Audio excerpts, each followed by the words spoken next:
Hey, I'm Alex. And I'm Trey. Welcome to the BlackSheep broadcast, where we talk about all things paranormal, strange, and out there. And today, we have a topic that is very out there. We will be exploring the history, mystery, and everything in between about Geedis and the land of Ta, or more Yeah. specifically, the search for Geedis and the rumored land of Ta. Yeah. It's sort of like a Mandela effect thing. It sort of is. Did you ever read those Berenstain Bear Yeah, I books did. growing up? Okay, so my parents would read those to me growing up, and I remember it being Berenstein. Berenstain. Yeah.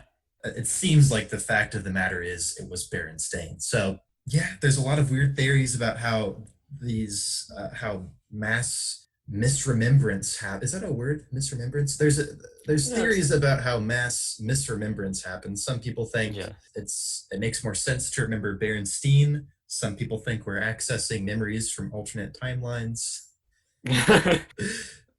Somewhere in the middle ground, maybe the answer lies. But Today we have this, Geedis. yeah, That's our Geedis. misremembrance for today. Yeah, so this little furry creature appeared on the internet in the form of a pin. And a lot of people were claiming that they remembered this thing from their childhood, probably placing it Yeah. at some point in the 80s. And I think it sort of sparked this search for Geedis in the land of Ta. But Yeah. I'm a novice to this topic, and I've sort of encouraged Trey to remain Yeah, to come I'm coming this almost blind. yeah, I encourage Trey to come in blind because I want to see someone understand the scope and the mystery of Geedis. So I'm This random fascinated. cartoon character. It is.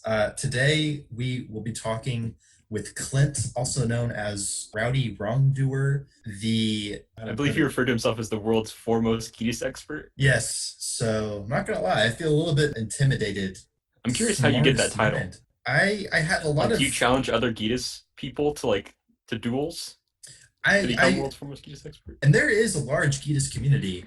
Yeah. The subreddit has about 15,000 followers, and there's a lot of active members in this community that they actively search for new historical relics that hint at Relics. the relics that hint at the past of Geedis, the land of Ta, what it is. It's a big interwoven complicated web of mystery, and I'm really excited to learn more about it and also to have Trey understand more about it. And I mean, I'm sure I will learn a lot as well. So do you recognize Geedis, Trey, at all? Like outside of like looking like outside of researching him.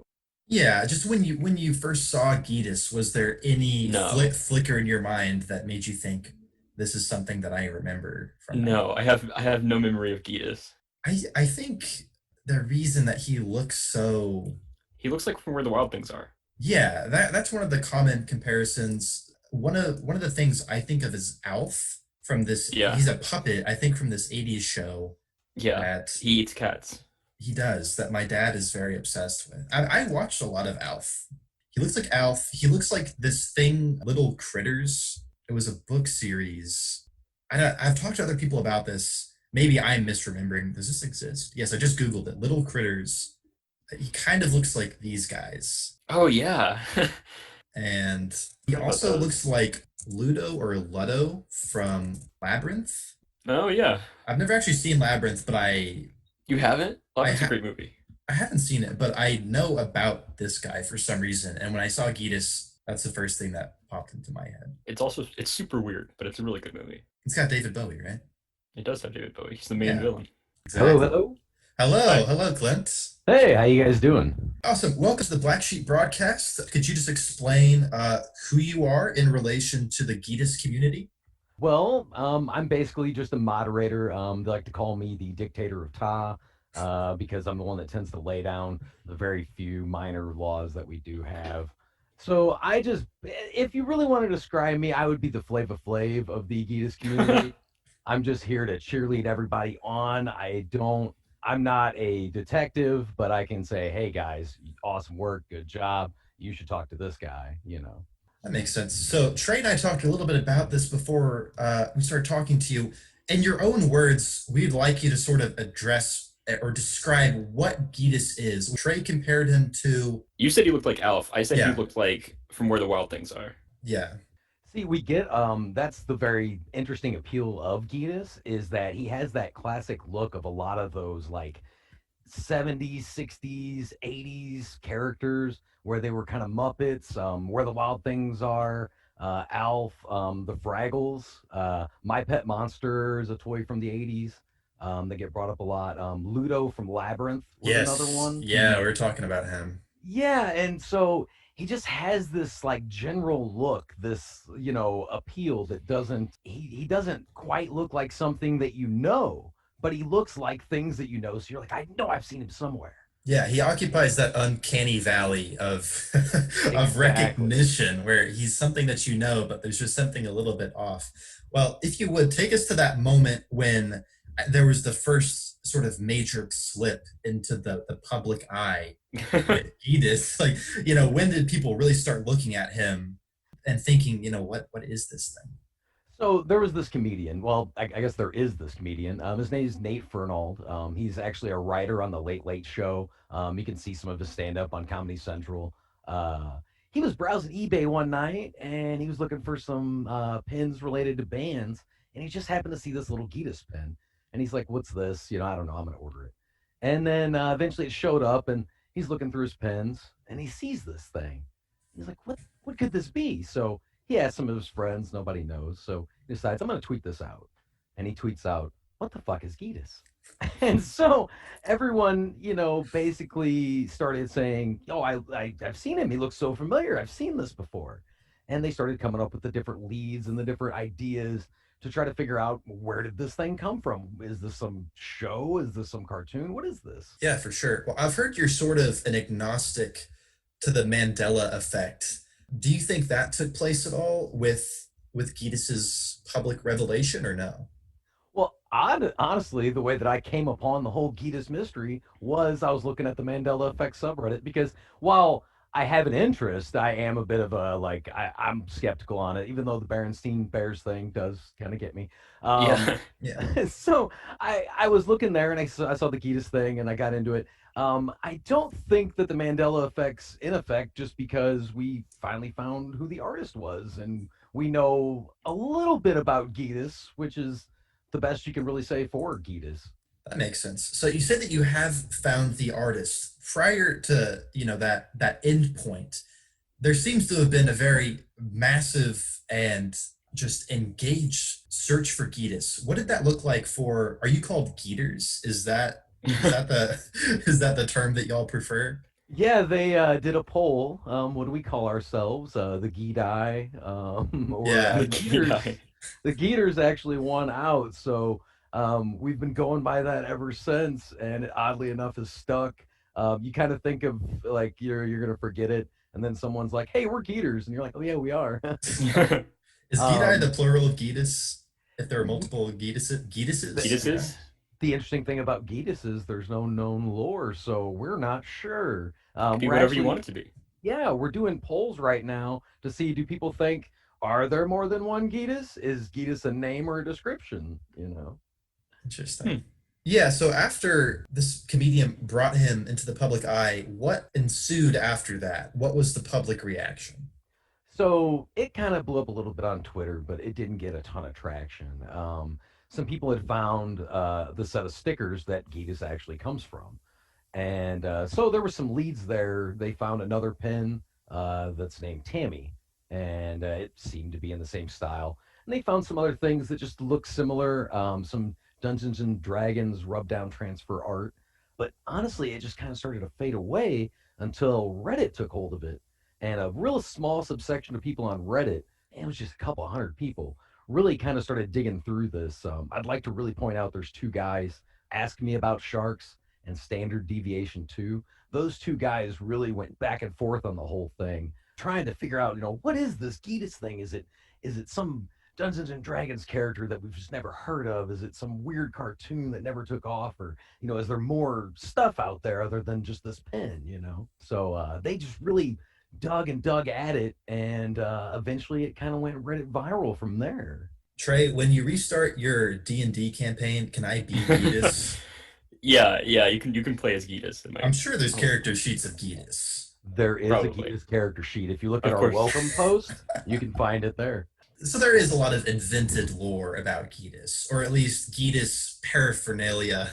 That's what's so interesting about what we're doing now is that that's what we kind of do is people kind of come and say this is what I think Geetus is, or this is what I think this character from the land of Ta is or does, or what this means. And some people want Geetus to be this lovable, cute, fun, character. Other have him, as this evil, character.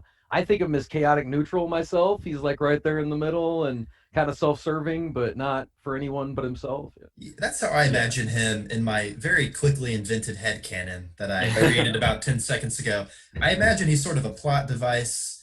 Maybe he steals something from a character and then the protagonists get blamed or something, and Geetus is off in the woods, just doing his own thing. That's how I imagine him. What's your headcanon for Geetus?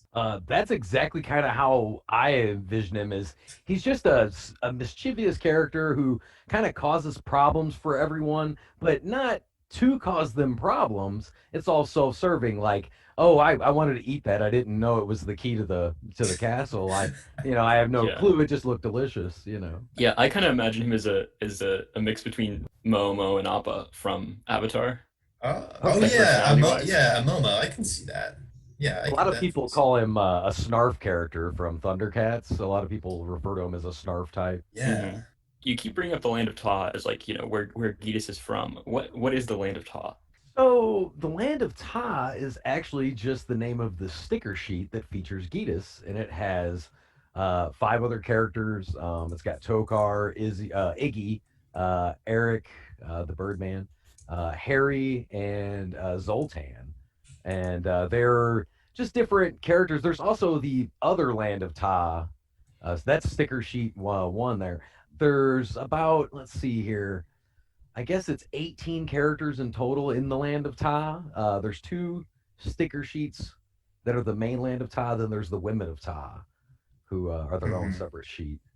I got you. And this is a really interesting set of characters that I can see why this captivates people. It's because you can kind of start building your own lore just from looking at these things. That guy looks like C-3PO. So yeah, Takar looks like a demonic C3PO. Eric looks sort of like a swole version of the Cocoa Puffs bird, is what I was thinking. And then I don't even know what Iggy. I think Iggy's my favorite I character. love Iggy. Iggy is Like how so stout cool. he is. I just love the intensity in his eyes. And why is he clutching a metal pipe? It looks like he's going to kneecap someone. And he's all about the helmet, but not about the pants. Yeah, that Yeah. is. He has a custom There, helmet to accommodate his ears, but he has no shirt and no pants. there's a Uh, large lack of pants in the land of Ta, that's true, Yeah, actually. Yeah. Maybe true. they never invented pants in the land of Ta. but they That's got what makes it. around to making a robot, which is what's so interesting. Yeah. That definitely raises a lot of questions. There was a back and forth online about these pins. What happened after that? So you had the Geetus pin, and then you've had the Zoltan pin that showed up. Whichever one's going, well, this has to be tied in, but where'd this one singular Zoltan pin come from when there's like 80 to 90 known Geetus pins that we've seen, which Nate Fernald owned 80 something of them. There are very few of them floating out there. But there was this, and then there was this weird, creepy Tammy pin that people could not wrap their head around. It must somehow be connected, but she's not featured in any of the sticker sheets or any sticker sheets by the company that made Geetus. So it was all like, what's going on here? Do you want me to get into the Zoltan pin and how like what that turned out? Yeah. Yeah. Go for it. Okay, so that was the pin is still the longest serving mystery. We do not know who made the Geetus pin or why. Our chief running belief is that it's simply a company that lifted, intellectual property and decided, hey, we're gonna take something here. We're gonna make some Muppets. We're gonna make some of this. We're gonna make some of that. We don't know why or how they stumbled upon Geetus and said that's a pin right there. But the Zoltan pin showed up and there was just one. And it was like, well, somehow related. We couldn't figure it out. Well, then on April 1st this year, this company came out and said, when the Geetus mystery all started, we created this Zoltan pin. and we started Mm. feeding them around the country in pin shops in hopes that people would find these. It didn't quite happen, but they had been called out a couple times by members of our community. Are you the people that made this? Because the cardboard backer behind Zoltan looks like your cardboard backer, which Mm. is such an odd thing for them to notice out of all the pin companies out there. The Yeah. guy who actually called him out, they gave him a free pen, and we're on good terms with that company now. But it was a little bit of a trick to play on us, though, and really sent us for a bit of a head scratcher. They did make the Geedis pen though, that company. No, no, they have no relation to it whatsoever. The Geedis pen was made in likely the early 80s, as it has this type of enamel that yellows. The Hmm. sticker sheet came out in 81, and the Geedis pen, we believe, was made somewhere in the mid to late 80s, just based on the style of pen that it is. As quickly as the investigation began, there were people trying to mislead the Geedis community. Was the Geedis community still small at this point, or where when this Zoltan hoax happened, or was it growing Uh, to the the hundreds, thousands?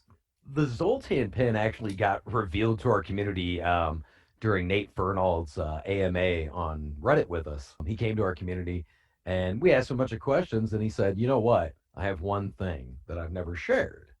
And we couldn't wait. What is it? And he shared the Zoltan pen and blew our minds, blew his mind. And he's like, he goes, it has to be fake. I can't, it doesn't make sense. Like, the only connection we could find to it was an eBay profile that was put up for one day that had no seller feedback and claimed to sell just the Zoltan pen. And it just made no sense. And so that was a bit of a head scratcher as far as hoax goes. That was the biggest one that actually threw us for a loop as far as like hoaxes.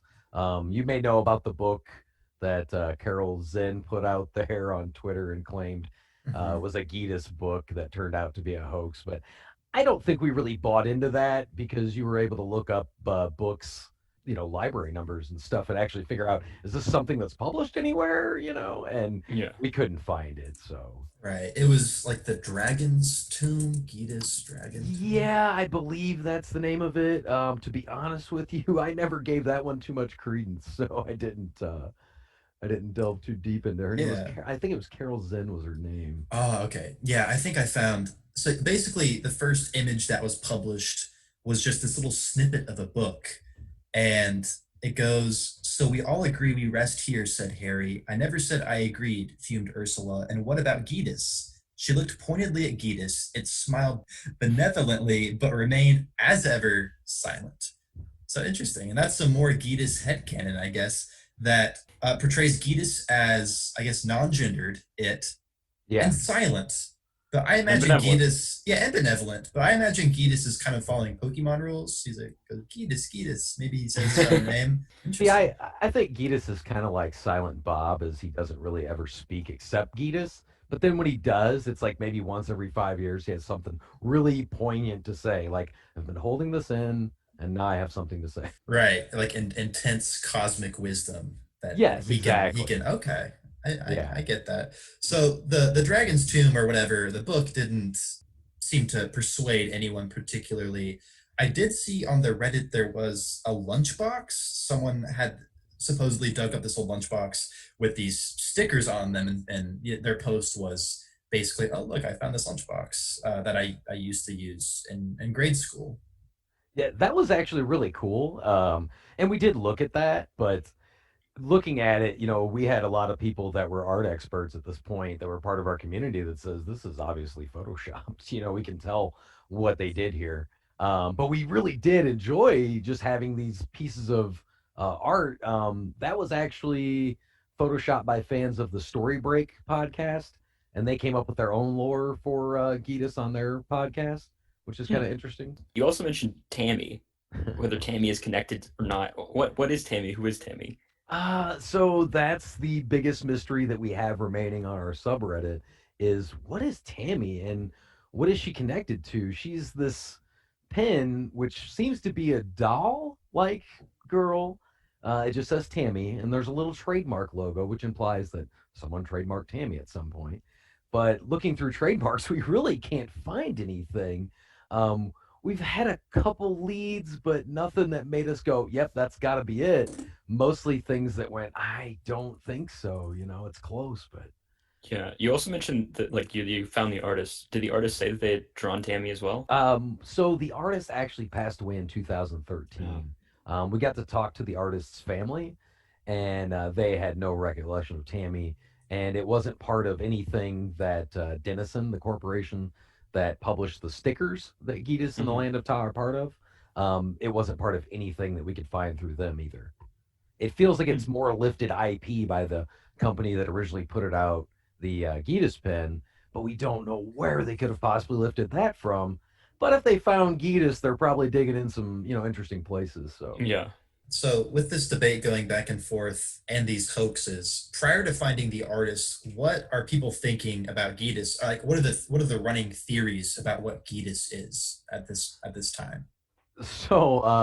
my main theory had always been that this were probably just generic artwork for some kid stickers because it says on the package to create your own adventures kind of things. Like it says create and play, is literal the theme of all the stickers in that series. So that was my general theme on the artwork. But I thought the pin might have been a band maybe in the early 90s that said, you know what, we love the sticker. We're gonna steal this for our name. And they came out with their band, and then they had some pins made up for their band, and they went like with Geedis because there was a lot of bands with that one word name coming out of like the West Coast in the '90s, like Weezer and all that.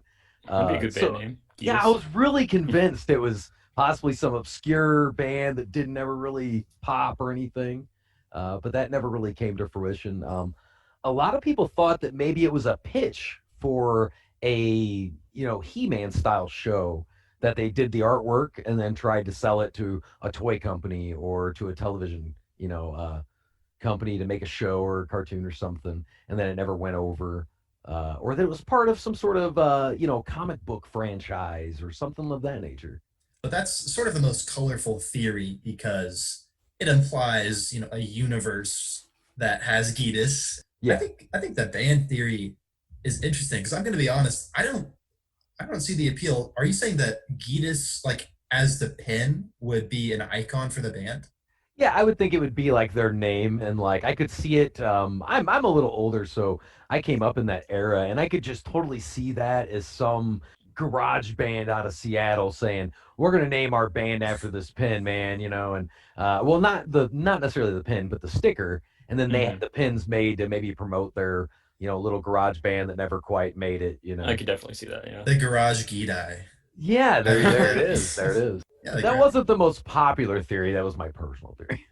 Right. Well, you said the sticker set said like build your own adventures with the characters. Yeah, it was along those lines of create and play.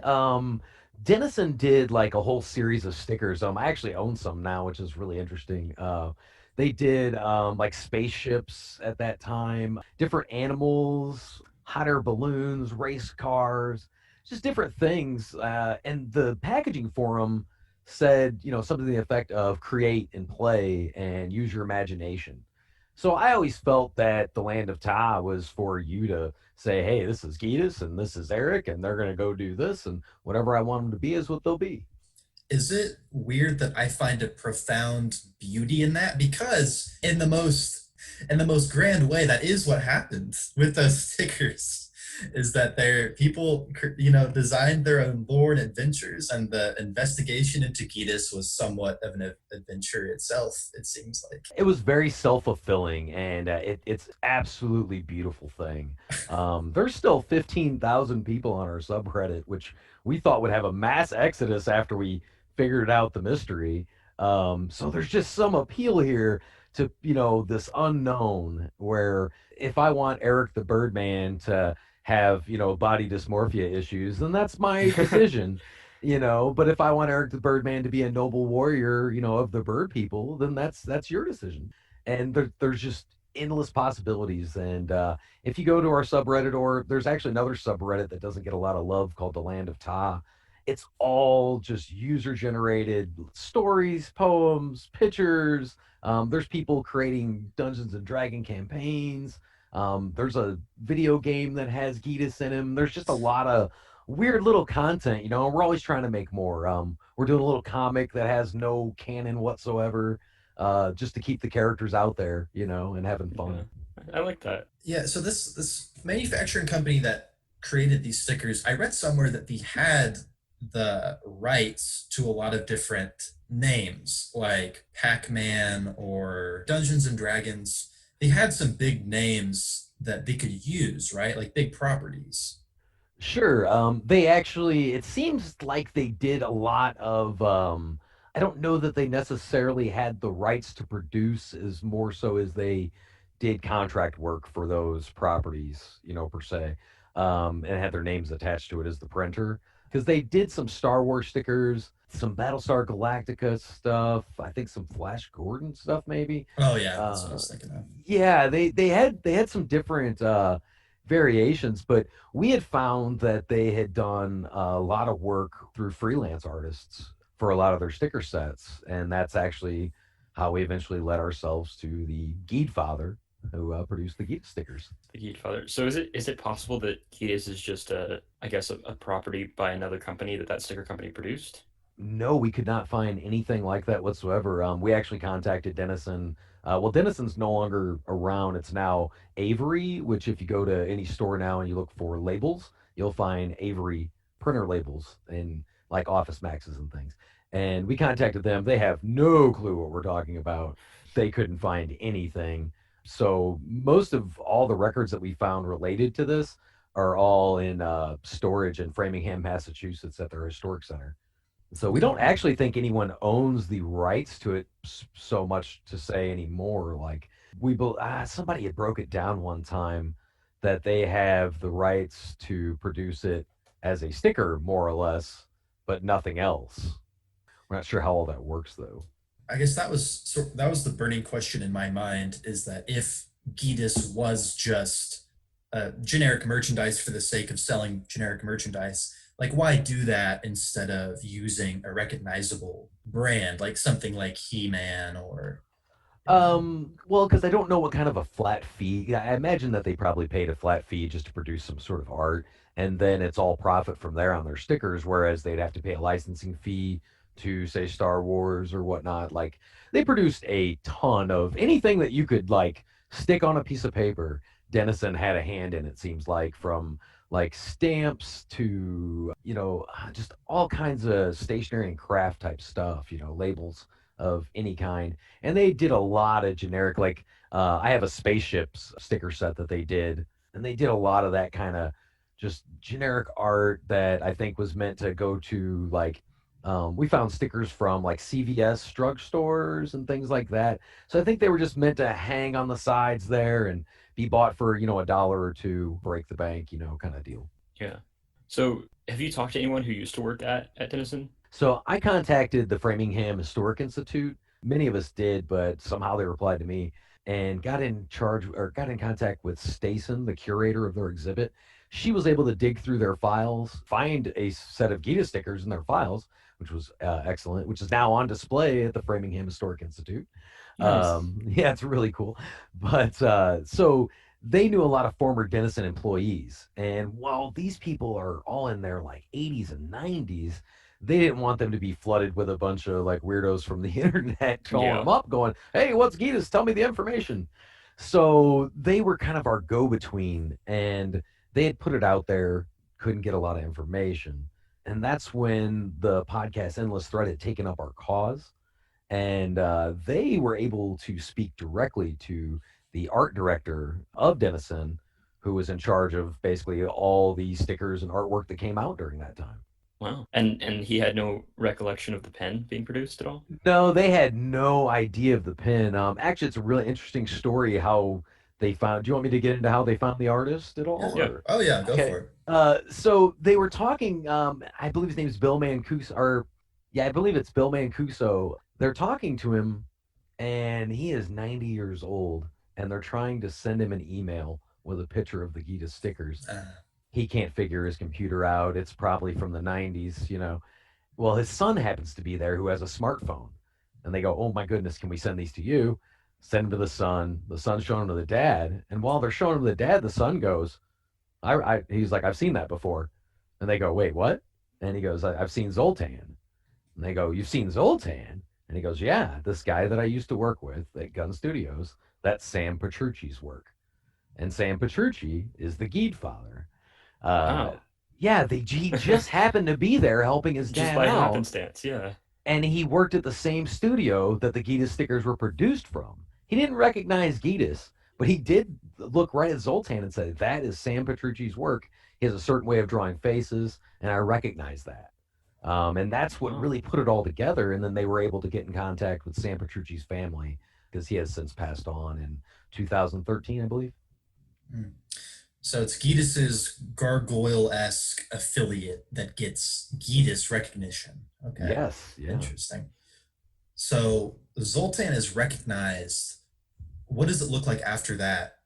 Like, is that the end of the story? We found the artist of Geedis. Geedis. So they went up and they sat down with Linda Petrucci, that's Sam's daughter, and they were able to go through the old artwork that her dad had lying around, and he Hmm. actually had the Land of Ta mounted, ready to be framed on two pieces. There was a lot of artwork in the folder, but these two pieces were mounted. Like he was really proud of these. And so it was really cool because his kids really didn't know anything about Geedis or the Land of Ta, or that there was 15, 16,000 people trying to reach out and say, who drew this, where'd this come from? So Yeah. they went from there. They were able to make that connection, and then they got to come back and connect with our community when they dropped their podcast, and we all got to learn who the Geed father is, the great Sam Petrucci. They came in and did an AMA. Linda Petrucci did, and got to talk to us, and we got to express how much this meant to us all, because it was like, wow, we solved a mystery. That's crazy. And it was such a fun, silly, weird mystery. It wasn't like some murder mystery or something. It was just like a, hey, who drew this? Where'd this come from? And what is it? Which we don't have all the answers, but we know who drew it. And Yeah. that was just amazing for us. Yeah, I have a So, lot of admiration for the Geedis community doing this because that is really fascinating that y'all found such an obscure. I mean, it's when does it ever happen that you search for something on the internet and just nothing? There's and it no was a results. 40-year-old set of stickers that had no ties to anything whatsoever. Mhm. And we were able to track down an artist who had since passed away. It's amazing. It's Yeah. just absolutely amazing. Huge shout out to Ben, Amory, and Josh at Endless Thread, for they're the ones that did the hard work, and they took a lot of our leads and the things that we had produced, and they were able to build on those. And they were the ones that contacted Bill Mancuso and figured out, like, Sam Petrucci's the artist. Like, I mean, it was just happenstance that it happened too. So Sam Petrucci is the Geed father, but is it known why he was commissioned to do Geedis? Was it freelance work or? So they did a lot of Gun Associates did a lot of work. Sam actually drew a large number of the stickers that Dennison produced at the time through freelance, which it's rightful, I guess, to note here that we don't believe that Sam drew the Women of Ta, Hmm. just the Land of Ta sheets 1 and 2. But he did a lot of work at the time. He was a prolific freelance artist. He actually drew like the World Wildlife Federation logo, did Oh revisions to wow. that. Is that the So panda thing? yeah, yeah, the Oh, panda. cool. I don't think he did the original, but I think that they had went under numerous revisions over the years, and Hmm. so I think he had done some of that. But he was the original logo and box art artist for GI Joe, the action figure, when it came out in 1964. That's cool. Yeah, he was in GI Joe That's documentaries. awesome. Yeah, he's just a huge member of the GI Joe community. He did. Let's see, I actually got a list here of some of the logos and things he drew: Charleston Chew, Ocean Spray, Marshmallow Fluff, Converse, Polaroid, TJ Maxx, Bose. Wow. Yeah, so he was He did a just a lot. prolific, Yeah. guy, and he just happened to also draw the Land of Ta, which is really way outside of his wheelhouse. He was, but he could draw just about anything, it seemed. Yeah. And that seems to be what he's known for now is Yeah, Yeah, exactly. the land of it's Ta. yeah, it's funny because there's so much of this stuff that I was unaware of. Those things being his legacy, but what really becomes his legacy is Geedis of all things. Of all things, Of all things, yeah. his friends had actually said that they had asked him, "What is Geedis?" And his friend said, "That's Sam." He was short, guy, and he was real mischievous. And so he said that he was, if you notice Geedis, he breaks the fourth wall. He's looking directly at you, Mhm. and so they were like, "That's Sam in his work right there." Yeah, he's immortalized by Geedis. So I am curious, when you talked to the art director, did he give any indication of how popular these stickers were at the time? Well, what's interesting is so the name Geedis, the etymology of the word's a little debated, but it was used for money, in some old timey gangster movies. It's actually used on an episode of Star Trek: The Next Generation for money. It's used in a couple other things. So the art director remembered that his boss used to say, hey, we can make a little more Geedis here. And so they thought that that's possibly where the name came from, but they really didn't remember the stickers at all. It was just a kind of seems like it was another product. Denison was very prolific in what they put out, so it probably got lost in the shuffle. It was, not as important to everyone else as it is to us. Yeah, Huh. interesting. Yeah, that makes me wonder how many people might have bought these stickers and have them lying around in some distant, dusty corner of their house. And little do they know, there's this group of people that place so much value on Geedis and did so much work to unravel the mystery of Geedis. I own a set of Geedis stickers that I paid a little too much for on eBay. And I have to say, when they do pop up on eBay, they don't last long at all. We just directed another one of our mods to a set of Geedis stickers that showed up on Etsy the other day. They're usually priced at least $40 or higher. If you can get them in that range, you're getting a pretty good deal. We've seen them go upwards of $80. We've seen them Wow. go for like $50 without the Geedis sticker on it. So Without the Geedis sticker. yeah, and then the pins themselves are selling upwards of the last one just went for $150, I want to say. Well, so that comedian, Wow. did he basically control the pin market? Because you said he The bought Geedis a market. bunch of them, right? He bought almost all of them. Yeah, the original seller that had them, the guy who bought them, got them from an old guy who used to sell stuff and could no longer do it and was passing away. And so he doesn't know the origins of where the Geedis pins came from. He just got a large lot of pins. So he had various ones up for sale, and that's when the guy found the Geedis pins, when Nate found the Geedis pin. So after he bought one, he saw another one was up for sale, and he was like, well, let me get that one too. And then he saw another one was up for sale, and he's like, "Well, how many of these pens this guy's got?" Because he's a comedian, so he kind of thought maybe I could have some fun with this. So he bought every Geedis pen the guy had. The guy picked through them all and found them. It was upwards of like 80 Geedis pens, and for a while, those were the only known Geedis pens out there. You couldn't even find one. I found one. I personally have one, and I know about 7 or 8 other people that have one, but hopefully Nate's going to start coming off of his soon. He mentioned he might, so we'll have to prod him in that direction. He Hey. said he'd like to sell some for charity, so maybe he'll Yeah. be able to do that. Interesting. What does new age Geedis merchandise look like? Is there a market for this? Are people making like, I don't know, Geedis T-shirts. action figures, minis? So when it all started, when the thing blew up and went Reddit viral, there was a ton of people coming in, throwing Geetus on a shirt, throwing it on a Teespring account. And it was like, well, what are you guys doing here? Everyone's just trying to jump in and make a buck, or do you care about what we're doing? When I started modding things, we instituted a merch ban. We said, you know what? We're trying to find an artist. The last thing we want to do is say, hey, we've been looking for you. And while we've been doing that, we made 40 grand on Geetus merch without you. And, we just wanted to say thanks. But so we Right. Yeah. decided Geetus ban across the board. If we find the artist, let them sell Geetus merchandise. So we found the artist, we found their family. The family started a website, sampetrucci.com, but no merch has ever showed up, and they really haven't. It seems that there's some dynamics there that are at play that maybe they don't want to feud over who has the rights to sell a Geetus shirt. Like if there's multiple members of the family, they're all kids, who gets the money for, what? And it's such a small amount of money in the long run that, are Yeah. we feuding over a couple $100? Is it worth it? So I think they're just tapped out on the whole situation.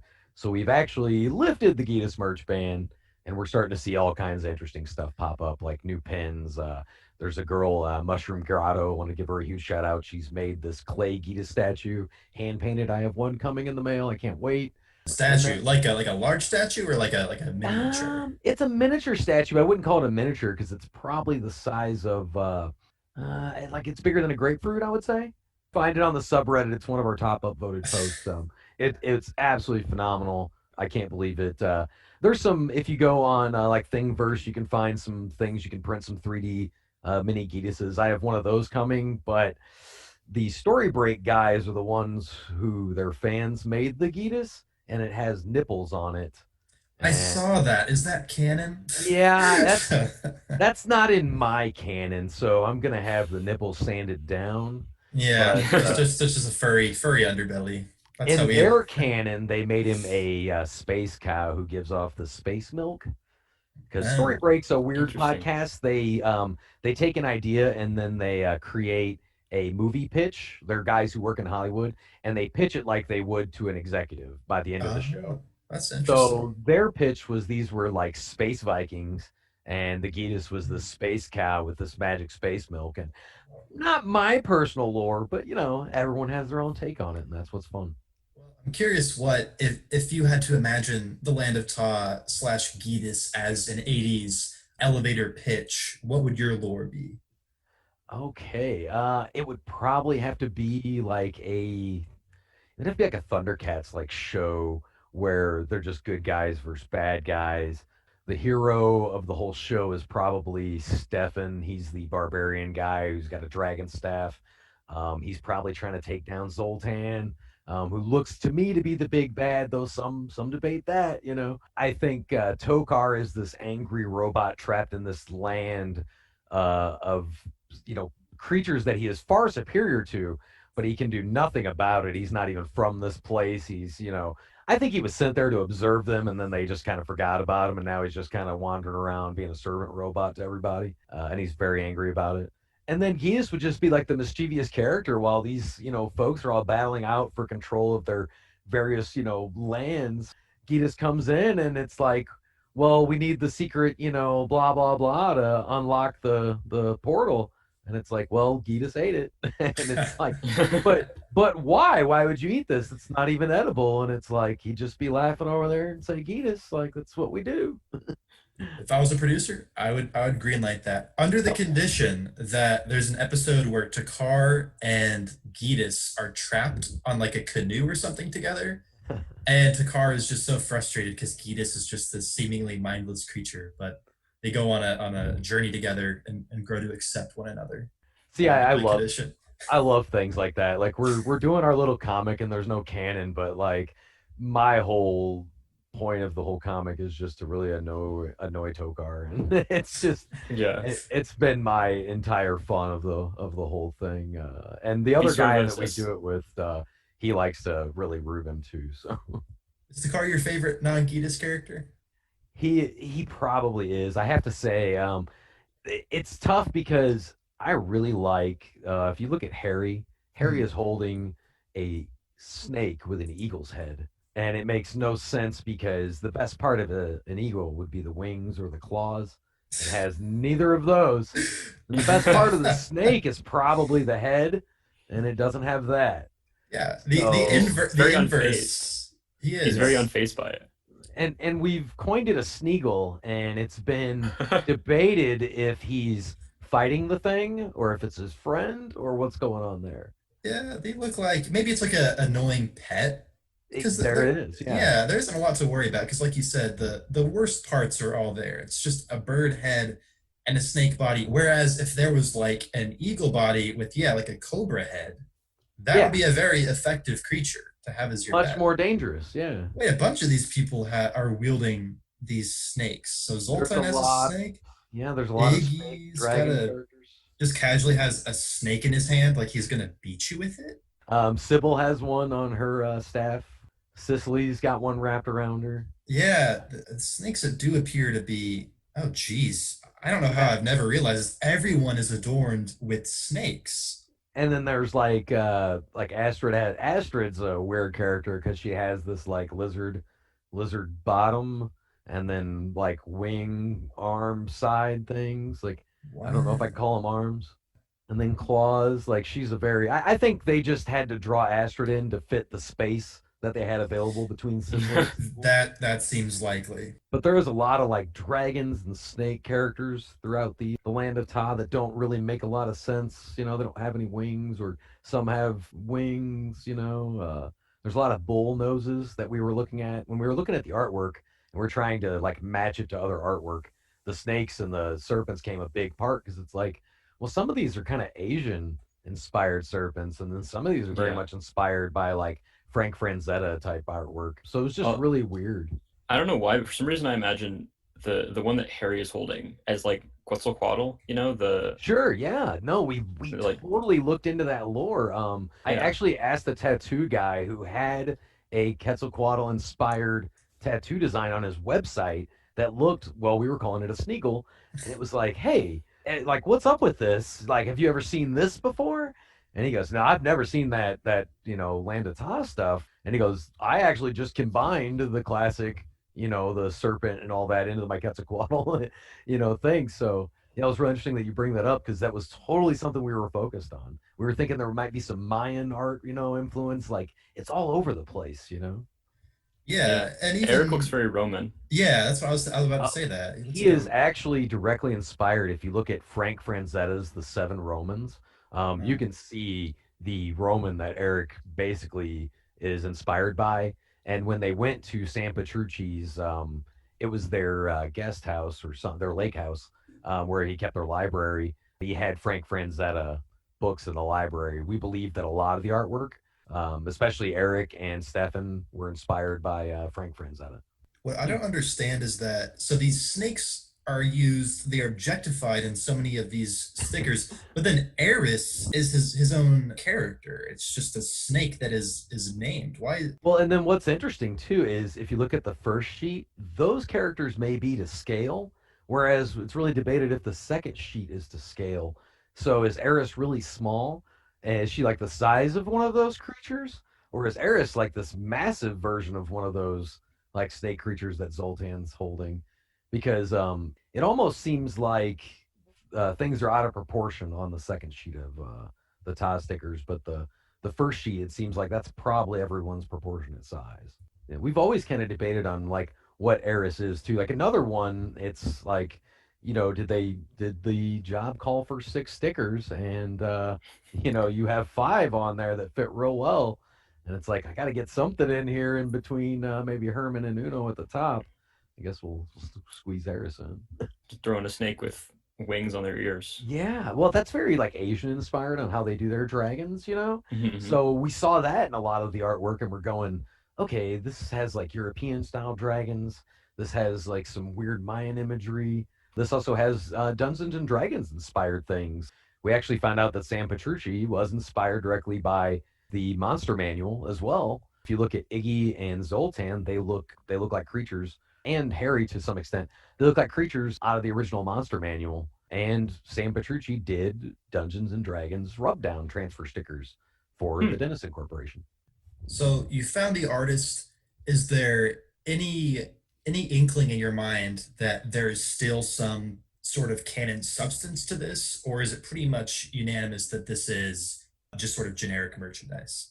We're fairly certain that it's generic merchandise. The way I kind of look at it is I look at it as open source lore. This is like free to the world. You put these, characters out there and you can do anything that you want with them. You're free to make them as interesting or dull as you'd like, and just kind of do whatever. There seems to be like Sam didn't do any writing of any kind.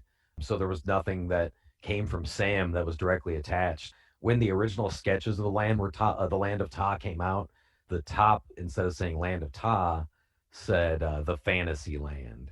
So it just seemed like he was trying to draw just fantasy characters in Yeah. general. That he had just done some spaceship stickers for Dennison prior to this, so I think they were just trying to like, hey, let's cash in on that style of like geek culture in the early '80s, late '70s. Yeah, well, Yeah. definitely So succeeded because they're all such amalgams of easily identified concepts. Yeah, yeah. That's what's so interesting about it is they look so familiar, but they're their own thing. So it's really yeah. cool. So now that you guys have pretty much solved the mystery, I guess there's still Tammy is still like a mystery that's out there. But now that you've pretty much solved the Geedis mystery, what have you guys in the subreddit been up to? So we still would like to know who made the pin and why. We do Hmm. have a strong belief that it was just merely lifted IP made by a pin seller, but we'd like to figure that out. Tammy, we would forever like to know. Tammy haunts our dreams. She, if you look at her, she's just super creepy. Yeah. So we would like to know that. And the women of Ta, we're 99.9% certain were not drawn by Sam Petrucci. His family do not recognize them. And we've had a few artists that say these look different. So we'd like to figure out who drew that.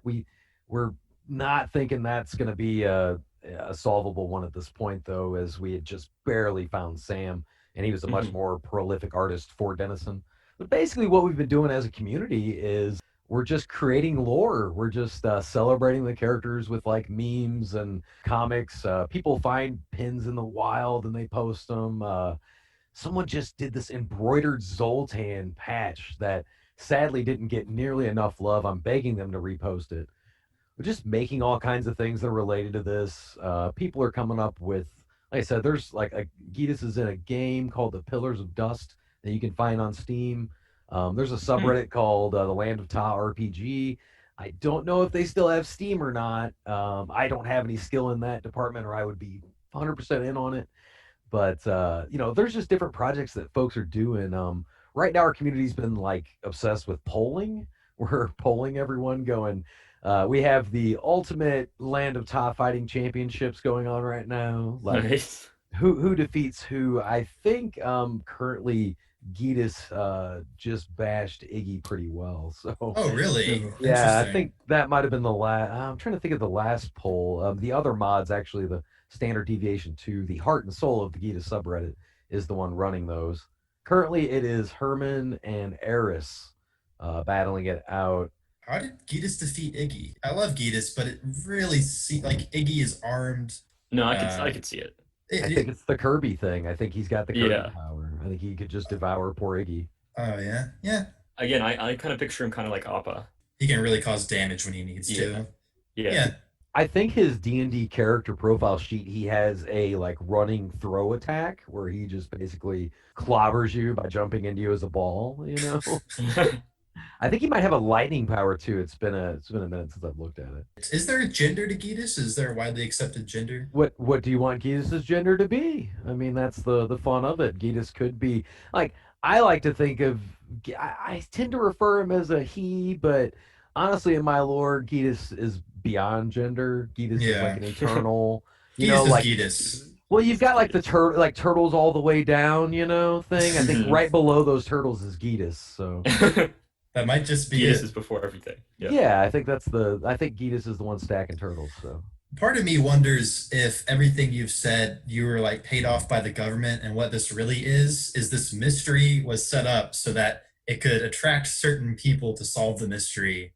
What? And then the government would be like, all right, y'all are like the brightest minds, so we're gonna uh, put you on this project. Do you And think the government's then, going to recruit all 15,000 well, Geedis just followers? the ones directly responsible for tracking down Geedis. I can neither confirm nor deny that, but I am open to cash payments of any kind. So that's always a negotiating point with me. I'll take the Geedis. So Like the Geedis. So the remaining mysteries are Tammy, who made the pin. Are there any remaining mysteries that people are uh, working on? just the women of Ta, but honestly, that's the one I think. I think we have a better shot at what Tammy is. I want to give a huge shout out to you, Geedis girl. She is our expert when it comes to pins. She has done so much work in trying to track down this Tammy pin, where it came from, what it might be. She is. I every time that I tell her, "Wow, I think you've nailed it," she says, "But I can't have nailed it because what about all this information?" And it Mm. blows my mind. So look for her post on our subreddit if you want to get into the Tammy mystery. It gets pretty deep, but it's more, did this company do it? Did that company do it? So Okay, cool. Yeah. Well, I think Trey and I are sort of reaching the end of our content questions. So while you're doing shout outs, is there anything else you'd like to plug for the Geedis community? just, the whole community in general is a fun, loving community. Right now the world's a little crazy. People get heated over things. Our community is a place that none of that exists. We do not care about your politics. I don't want to hear about them. We're not going to argue with each other over this and that. We'll have friendly debate over Geedis related topics, but I mean, we're not going to be a part of all the noise around you, good, bad, or indifferent. Geedis is an island. And just a huge shout out to everyone that makes that community so special. There's so many names I could name, but I would leave people out and they would all be massively offended. So, I can't really do that. But we have a great moderating team and we have just phenomenal content creators out there that are just making the coolest Geedis stuff that you could ever find. So, yeah. Is there any other social media like for you that you want to plug? Or we have the Land of Ta as our Twitter, at the Land of Ta. I personally don't do a lot of social media. I'm kind of an old fogey. I like to hide in my home and not get out and just look up Gita stuff. So, not Well, really. No, I'm just not a big social media guy. yeah, for sure. Well, it seems like there is a utter wealth of Geedis history to look into. So it's Yeah, not and a bad it's hobby. still growing too. Like we have a very rich history, and now we're building a rich, diverse, ridiculous, canon-free lore. Where people can just do whatever they want with these characters and have fun and celebrate them and enjoy them. would you consider yourself a Geedis historian? I like to think that I'm one of maybe three of the world's most, leading Geedis experts. I've tried to sneak it on my resume, but it doesn't seem to catch a lot of. That'd be such a good conversation piece, though. They'd be like, "What's Geedis?" And you have a whole It's wealth funny of knowledge. it's funny you ask. Yeah, it's funny. It's funny you say that. It is a big conversation piece, which it's so interesting because like the people that I work with, they have no clue about any of this stuff. Like very few have I shared it with. And just most of, I mean, like all my friends know it. All my friends are like, "Hey, can we move on from the Geetus thing?" Like, Yeah. I have Geetus on my wall in my house, so it's one of those things. Like it's a fun part of my life, because it's such a silly thing. But yeah, it hasn't, created any opportunities. We'd love to consult on some movie roles or something. If we could get Geetus in like Stranger Things season 4 or something, that'd be great. But Yeah, yeah, that's my prediction. yeah, That's probably season 4. Yeah, well, that's such a nice, wholesome thing. And like I said, I really do have admiration for you and the community that just here was this tiny, tiny thing that was so difficult, that was so obscure to even know about. And it mushroomed into this grand investigation and this revelation. And it's really interesting. well, it kind of can show you that things aren't always forgotten. I mean, people had basically let this go. This was just doomed to the annals of history. No one was going to care about this.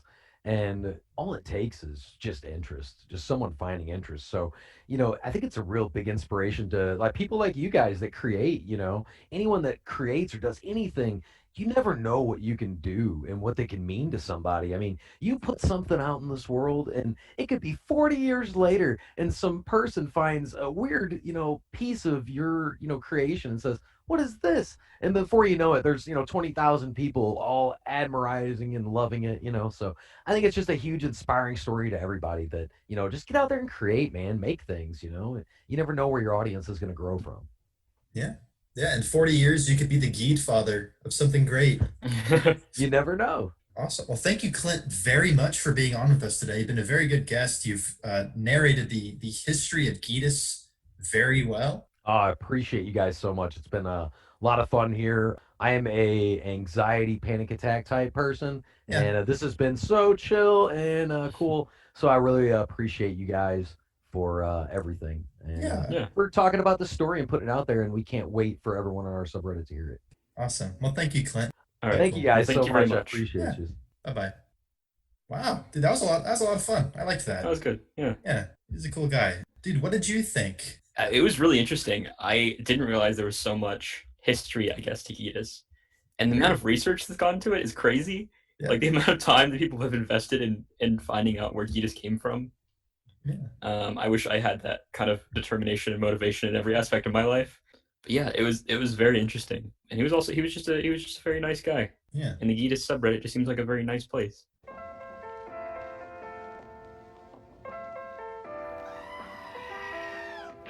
You can follow the Black Sheep Broadcast at Black Sheep Broadcast on Instagram, Black Sheep Broadcast page on Facebook, and at Broadcast Sheep on Twitter.